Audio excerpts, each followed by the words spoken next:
बहुत साल पहले एक छोटे से गांव के बाहर एक पुरानी हवेली थी। गांव वाले कहते थे कि उस हवेली में चुड़ैल रहती है।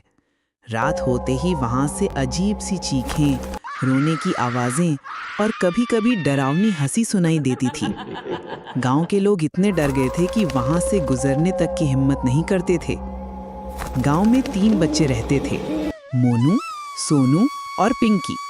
तीनों बहुत शरारती और जिज्ञासु थे। हर रोज हवेली को दूर से देखते और आपस में बातें करते। मोनू कहता, पक्का अंदर चुड़ैल रहती है।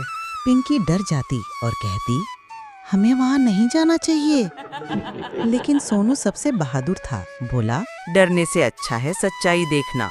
पिंकी तीनों ने तय कर लिया कि एक दिन हवेली में जाकर पता लगाएंगे।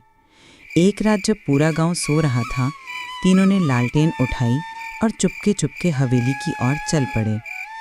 हवेली का दरवाज़ा चर्र की आवाज़ के साथ खुला। अंदर हर जगह मकड़ी के जाले, टूटी खिड़कियाँ और धूल ही धूल थी। जैसे ही वे अंदर बढ़े, अचानक ठंडी हवा चली और उनकी लालटेन बुझ गई। तीनों डर के मारे एक दूसरे का हाथ पकड़कर खड़े हो गए। तभी अचानक हवेली के अंधेरे कोने से एक काली परछाई निकली। वह चुड़ैल थी। लंबे खुले बाल, लाल चमकती आँखें और भयानक आवाज़ में बोली, हाँ हाँ हाँ, कौन आया मेरी हवेली में? बच्चों के हाथ पांव कांपने लगे। मोनू बोला, हम तो बस देखने आए थे। चुड़ैल हंसी और फिर अचानक उसकी आवाज़ बदल गई। वह बोली, लोग मुझे चुड़ैल कहते हैं, पर असलियत कोई नहीं जानता। तीनों बच्चे हैरान रह गए। चुड़ैल ने आंसू भरी आंखों से कहा, सालों पहले मैं भी इंसान थी, इसी हवेली में रहती थी। गांव वालों ने मेरे ऊपर झूठा इल्ज़ाम लगाया कि मैं जादू टोना करती हूँ। उन्होंने मुझे सज़ा दी, मुझे जला दिया। तब से मेरी आत्मा यहीं कैद है। लोग मुझे बुरी कहते हैं, जबकि मैं कभी किसी का नुकसान नहीं करना चाहती थी। पिंकी की आंखों में आंसू आ गए। उसने धीमी आवाज़ में कहा, तो आप बुरी नहीं हैं, आप तो बेबस हैं।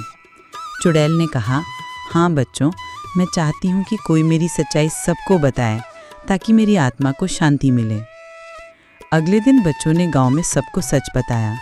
पहले तो गांव वाले नहीं माने, लेकिन जब सब लोग हवेली में गए और दिया जलाकर प्रार्थना की, तो चुड़ैल फिर सामने आई। इस बार उसका चेहरा शांत और कोमल था।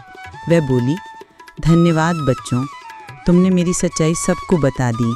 अब मेरी आत्मा को शांति मिलेगी। इतना कहकर चुड़ैल आसमान की ओर उड़ गई।